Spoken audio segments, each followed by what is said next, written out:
हर हर महादेव। आप सुन रहे हैं ज्योतिर्लिंग शिव मठ से शिव महापुराण का पाठ। 5 कृत्यों का प्रतिपादन आप सुनेंगे ज्योतिर्लिंग शिव मठ से। विष्णु जी कहते हैं, हे ब्रह्मा, हे महादेव। अब ब्रह्मा और विष्णु भोलेनाथ से प्रार्थना करते हैं कि आप कृपया हमें ये समझाइए कि जो सृष्टि आदि के 5 कार्य हैं उनके क्या लक्षण हैं। विष्णु अज बोले, महादेव अब हमको कृपया समझाएं। जो सृष्टि आदि हैं 5 कृत्य उनके लक्षण बतलाएं।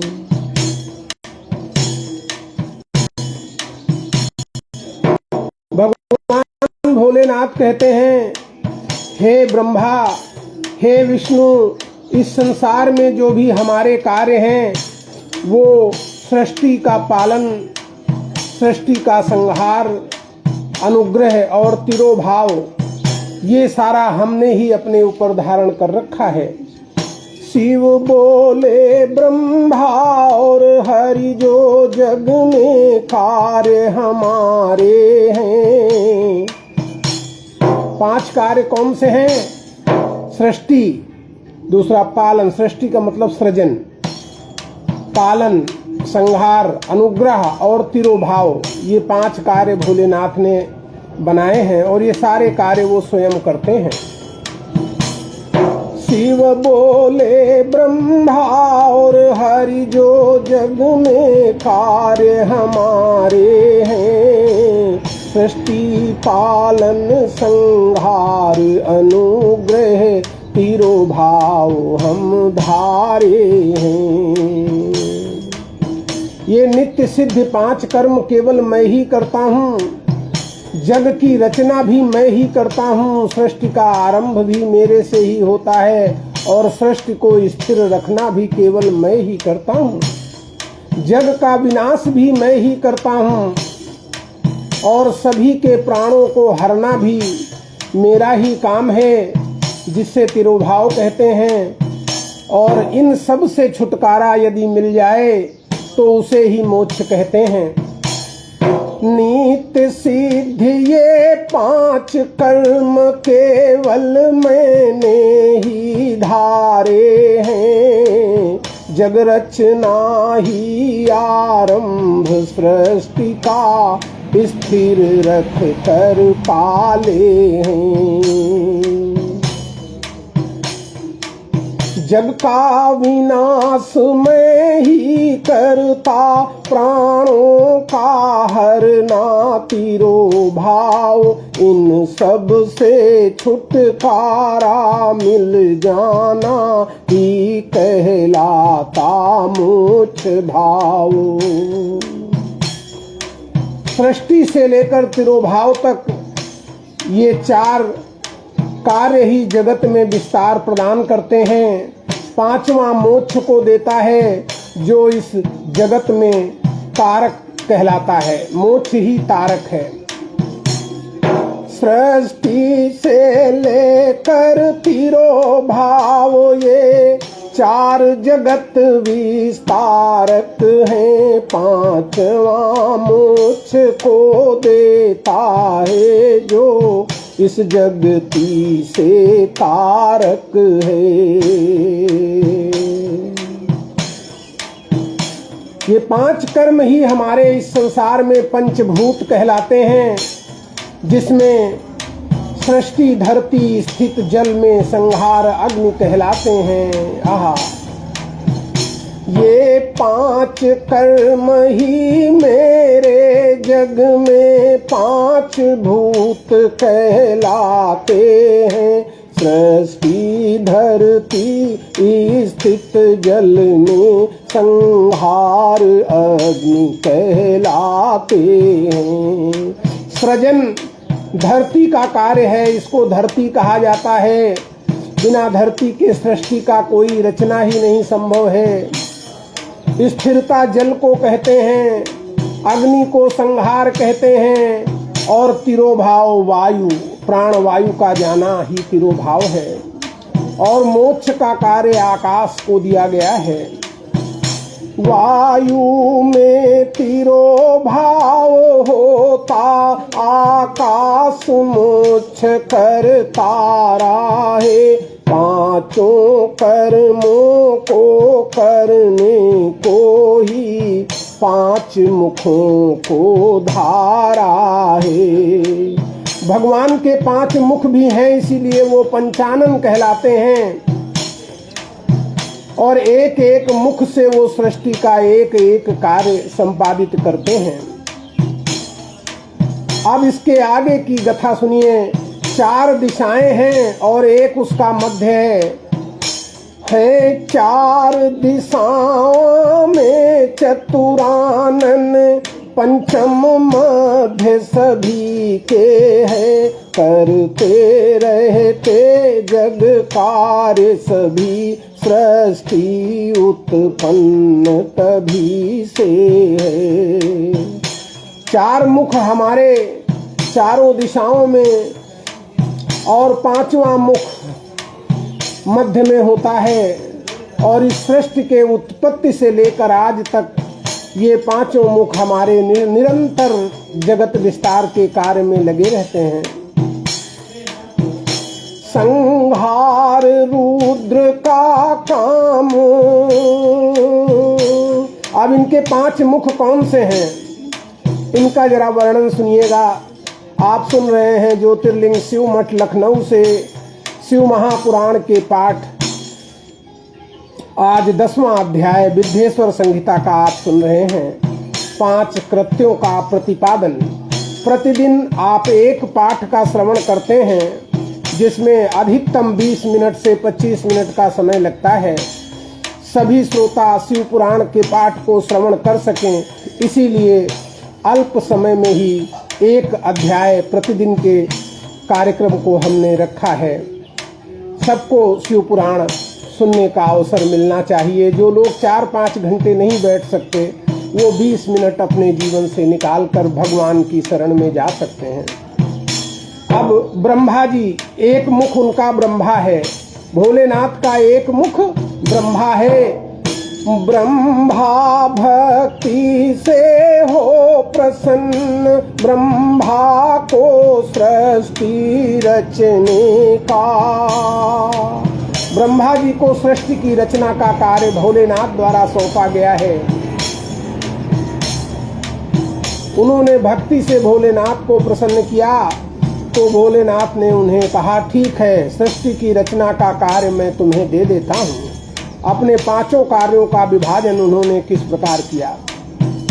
विष्णु की भक्ति से प्रसन्न हो, सबका पालन करने का। विष्णु जी की भक्ति से प्रसन्न होकर उन्होंने कहा, मैं तुम्हारी भक्ति से प्रसन्न हूँ विष्णु, अब तुम मेरा दूसरा कार्य करोगे। मेरी सेवा, जिसको कहते हैं संसार के हर प्राणी का पालन, अब तुम्हारा कृत्य होगा। रुद्र, जो साक्षात भोलेनाथ का ही रूप है, उनको उत्पन्न करके ब्रह्मा जी के भ्रकुटी से कहा कि रुद्र, तुम्हारा कार्य संहार है। संहार रुद्र का काम। रुद्र संहार का कार्य करते हैं और महेश्वर तिरोभाव करते हैं। महेश्वर भी भगवान भोलेनाथ का चौथा मुख है। लेकिन जो अंतिम कार्य मोक्ष है, वो भोलेनाथ ने अपने हाथों में ही रखा। लेकिन जो अंतिम कार्य मोक्ष का, वो हम ही दे पाएंगे। अब भोलेनाथ आगे कहते हैं कि कैसे आप मोक्ष की गति को आसानी से प्राप्त कर सकते हैं। भोलेनाथ विस्तार में शिव पुराण में बताते हैं कि मैंने पहले ही एक मंत्र जो सबका हित करने वाला है, उसकी रचना कर डाली है। मैंने था रचा पुरातन में एक मंत्र सभी का हितकारी, जो ओमकार कहलाता है जन सुखकारी भव भयहारी। अब ओमकार की उत्पत्ति किस प्रकार हुई, इसका वर्णन भोलेनाथ स्वयं करते हैं शिव पुराण में सूत जी के मुख से। कहते हैं, मेरे उत्तर में अकार और पश्चिम से उकार निकला, ओम वर्ण में आ उ मा, और जो ऊपर बिंदी है वो पूर्व से बिंदु नाद, बिंदु और नाद, चंद्र बिंदी है ना, चंद्र भी तो है, आ उ मा बिंदी और चंद्र बिंदी। आहा, मेरे उत्तर मुख से आकार, पश्चिम मुख से उकार निकला, पूरब से बिंदु नाद मध्यानन, दक्षिण से मकार निकला। मेरे उत्तर मुख से आकार, पश्चिम मुख से उकार आ उ, और पूरब मुख से बिंदु, और मध्य मुख से नाद, और दक्षिण मुख से मकार निकला। तो आ उ मा बिंदु और नाद, ये 5 अक्षरों से मिलकर ओमकार बना हुआ है। जब पांचों अवयव एक हुए तो प्रणवाक्षर उत्पन्न हुआ। ओम को प्रणव भी कहते हैं। ये है आ उ मा बिंदु और नाद से संयुक्त होकर एक अक्षर जो बनता है उसे प्रणव भी कहते हैं और ओमकार भी कहते हैं। जब पांचव अवयव एक हुए तो प्रणवाक्षर उत्पन्न हुआ। सारा जग इसमें निहित हुआ, ये प्रणव शक्ति संपन्न हुआ। सारा संसार इस एक ओम यानी प्रणव में ही लिप्त है, इसके बाहर कुछ भी नहीं है। जो भी घटनाक्रम चल रहा है वो मात्र आ उ मा बिंदु और नाद से मिलकर जो ओमकार बना है, जिसे प्रणव भी कहते हैं, उसके अंदर ही संचालित है। इस एक मंत्र के जपने से ही शिव अम्बा का साथ मिले। जो जपता इसे निरंतर है, उसको तो शिव साक्षात मिले। अब यहाँ पर एक आशंका आती है, गुरु प्रदत्त मंत्र। देखिए, मंत्र कोई भी हो उसका प्रारंभ ओम से ही होता है, इसीलिए इसमें कोई आशंका नहीं करनी चाहिए। आपके गुरु द्वारा जो भी मंत्र आपको प्रदान किया गया है उसका प्रथम अक्षर प्रणव ही होता है, इसीलिए आप प्रणव जप करते ही हैं। साथ में उस तक पहुंचने का रास्ता गुरु बाकी अपने अक्षरों में देता है। इस एक मंत्र के जपने से ही शिव अम्बा का साथ मिले। जो जपता इसे निरंतर है, उसको तो शिव साक्षात मिले। फिर भोलेनाथ कहते हैं, ओम मंत्र तो निराकार पथ पर चलने वाले लोगों के लिए मोक्ष का साधन है, परंतु जो मेरी मूर्ति का पूजन करते हैं, साकार रूप से जो मेरा भजन करते हैं, उनके लिए भी मैंने एक मंत्र का जाप बनाया है। जो आपको, जो गृहस्थ हैं, जो निराकार पथ के अनुगामी नहीं बन सकते, उनके लिए भगवान ने मुक्ति का कितना सुंदर उपाय दिया है। वो ओम का जाप ना करके ओम के साथ में एक मंत्र स्थापित कर दिया, उस पूरे मंत्र का जाप करें। मेरे साकार रूप का भी जो मंत्र परम सुखदाई है, वो भी इस एक प्रणव से ही उत्पन्न हुआ फलदाई है। इसी प्रणव से मैंने जो मोक्ष नहीं चाहते, भगवान की भजन भक्ति में विश्वास रखते हैं, ऐसे लोगों के लिए मैंने उसी प्रणव से निकालकर एक मंत्र निर्मित किया है। अब आप उसे सुने। ओम नमः शिवाय मंत्र का जो भी जाप मनुज नित करता है, वह मेरे दर्शन पाता है, फिर भवसागर से तरता है।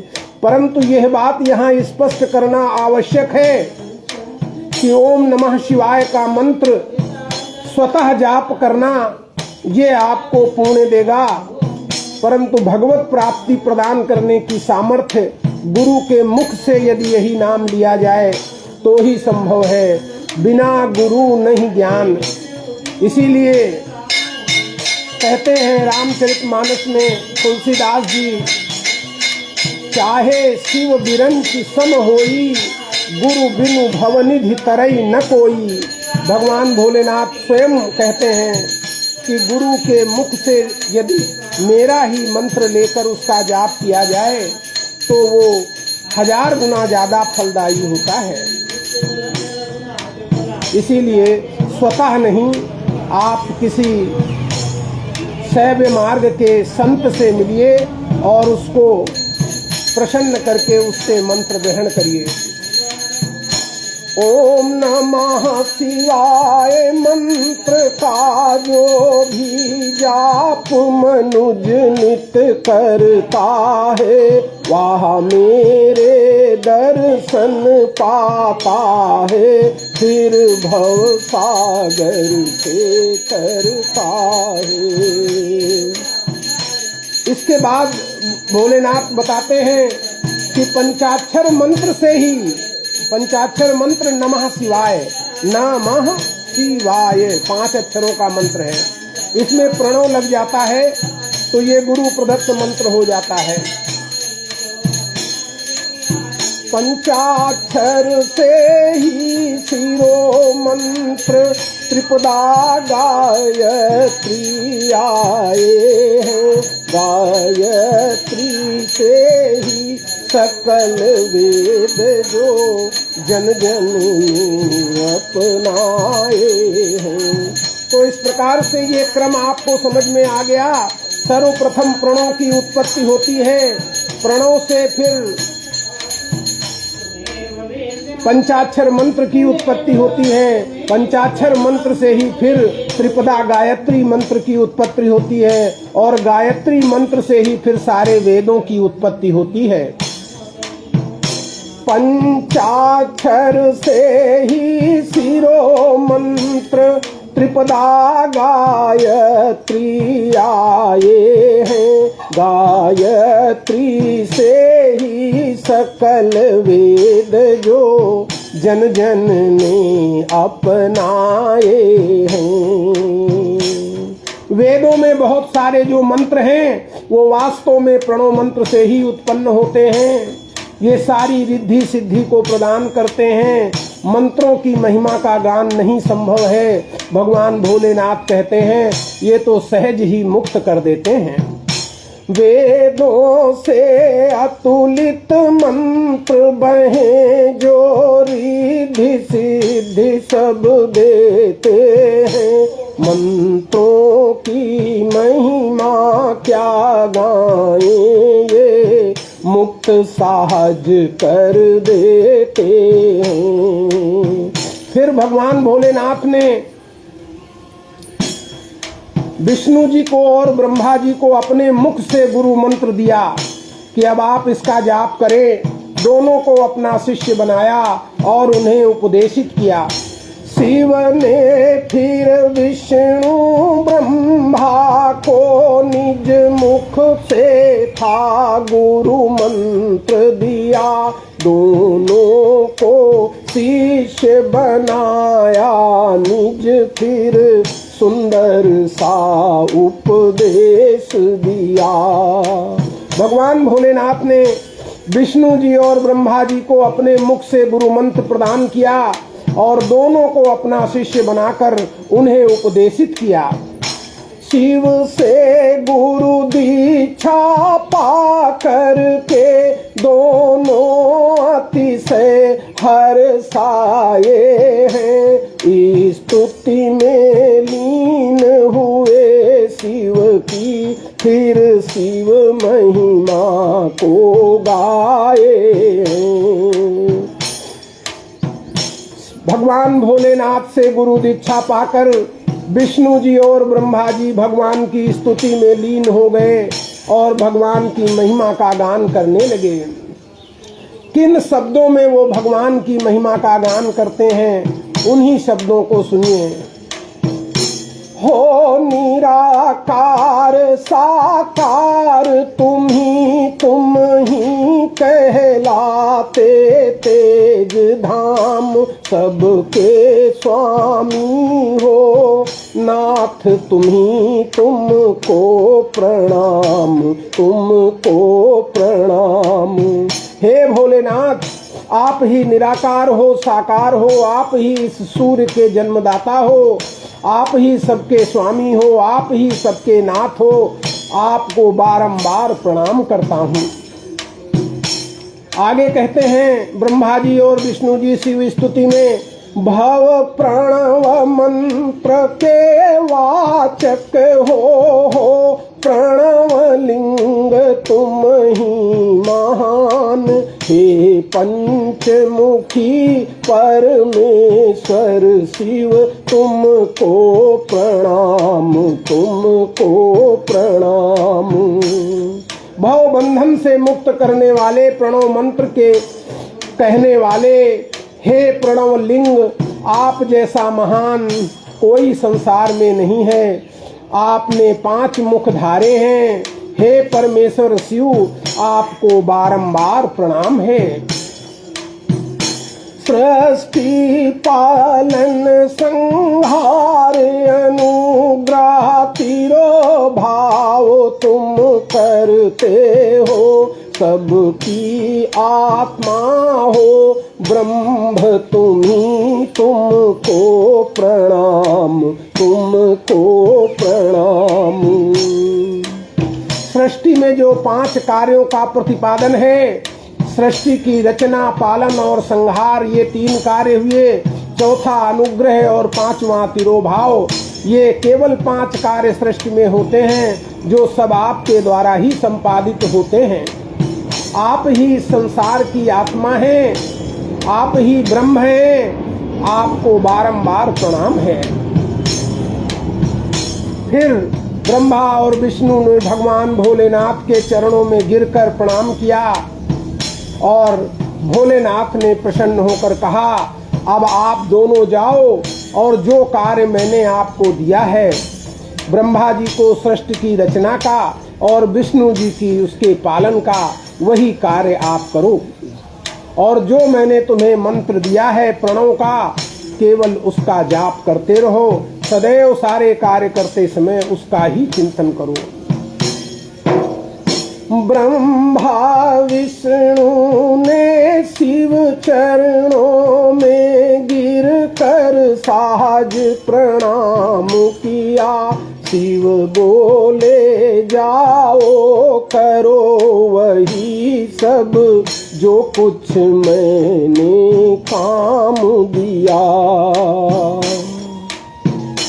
सृष्टि रचना पालन करना तुम दोनों धीरज से करना, और मंत्र दिया जो प्रणव तुम्हें उसका चिंतन करते रहना।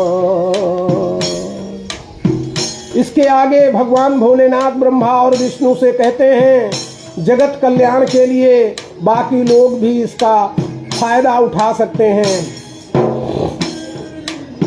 किसको अच्छे फल की प्राप्ति हो सकती है?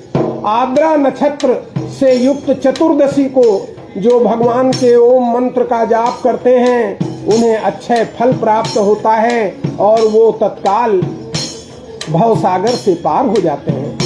आर्द्रा नक्षत्र युक्त चतुर्दशी में प्रणव मंत्र का जाप करे जो अक्षय फल को पाता है, भवसागर से तत्काल तरे वो। महाआद्रा नक्षत्र से युक्त संक्रांति, सूर्य की संक्रांति में यदि प्रणव का जाप किया जाता है तो उसका करोड़ों गुना फल मिलता है और व्यक्ति द्वारा किए गए पापों को तुरंत नष्ट कर दिया जाता है भोलेनाथ द्वारा। महाआद्रा युक्त संक्रांति रवि में करे प्रणव का जाप, कोटि गुना फल मिलता उसको, सारे मिट जाते हैं पाप। इसके अलावा हर नक्षत्र के 4 चरण होते हैं, तो जो अंतिम चरण है मृगशिरा नक्षत्र का और जो पुनर्वसु नक्षत्र का प्रारंभिक चरण है प्रथम चरण, ऐसे संयुक्त काल में जो पूजा तर्पण होम यज्ञ किया जाता है वो आर्द्रा नक्षत्र के समान ही लाभ देते हैं। अरे अंतिम चरण मृगशिरा का और पुनर्वसु प्रारंभिक भाग, पूजा तर्पण होम यज्ञ में आर्द्रा के सम देते लाभ। भगवान भोलेनाथ इसके अलावा संसार को एक बात बताते हैं कि शिवलिंग का दर्शन कब करना चाहिए। प्रातः काल अथवा अधिकतम मध्याह्न के पहले करना चाहिए शिवलिंग का दर्शन। भोलेनाथ स्वयं शिव पुराण में कहते हैं कि दोपहर के पहले यानी 12 बजे दोपहर के पहले ही भगवान शिवलिंग का पूजन हो जाना चाहिए। प्रातः काल लिंग का दर्शन मध्याह्न के पहले करना, चतुर्दशी की शुभ तिथि को मेरा विधिवत पूजन करना। ऐसा नहीं है कि दोपहर के बाद भगवान के पूजन का विधान नहीं है, फल में फर्क है। यदि दोपहर के पहले भगवान शिव का पूजन किया जाए तो वो संपूर्ण फल देता है और भगवान का पूजन तो किसी भी समय सोते बैठते उठते उनका चिंतन तो सदैव ही सुखदायी है, परंतु फल की क्वांटिटी में फर्क है। 100% की जगह पे आपको फल जैसे जैसे आप 12 बजे के बाद जाएंगे उसके फल में कमी आती जाएगी, फल तो मिलेगा। फिर भोलेनाथ अंतिम उपदेश देते हैं अपने दोनों शिष्यों ब्रह्मा और विष्णु को और कहते हैं कि गलती से भी मेरे शिवलिंग और मेरी प्रतिमा में कभी भेद मत करना, ये दोनों एक समान हैं, महान हैं। फिर लिंग बेर दोनों समान हैं, फिर भी होता लिंग महान। मगर इन दोनों में यदि मुझसे पूछा जाए तो भोलेनाथ कहते हैं कि लिंग को श्रेष्ठ माना जाता है। कलयुग में तो शिवलिंग ही एकमात्र भवबंधन से तरने का उपाय है। लिंग बेर दोनों समान है, फिर भी होता लिंग महान, इसीलिए शिवलिंग पूजन को देते देव मनुज सम्मान। देवता और मनुष्य विशेष रूप से शिवलिंग का ही पूजन करने को प्राथमिकता देते हैं। प्रणव देखिए, शिवलिंग के पूजन की जो बात है वो ज्ञान मार्ग शाखा में है, परंतु जो ज्ञान मार्ग में नहीं है, गृहस्थ हैं, वो भी शिवलिंग का पूजन करते हैं। और निश्चित रूप से यह पूजन भी मूर्ति पूजन के समान ही फलदायी है, इसमें कोई भेद नहीं करना चाहिए। अज्ञानी ही इसमें भेद करते हैं, क्योंकि ईश्वर सर्वभूत महाआहाई।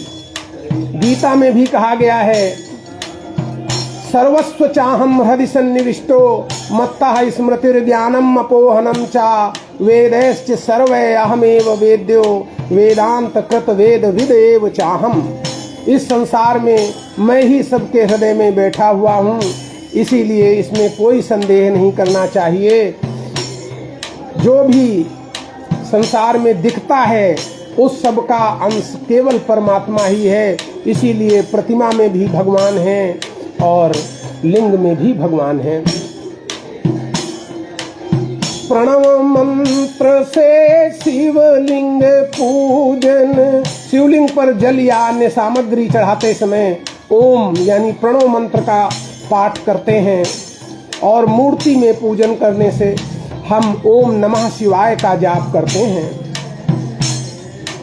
जो हमारे लिंग और बेर कहते हैं मूर्ति को, का इस प्रकार पूजन करते हैं, वो इस संसार में भगवान भोलेनाथ कहते हैं मेरे समान हो जाते हैं।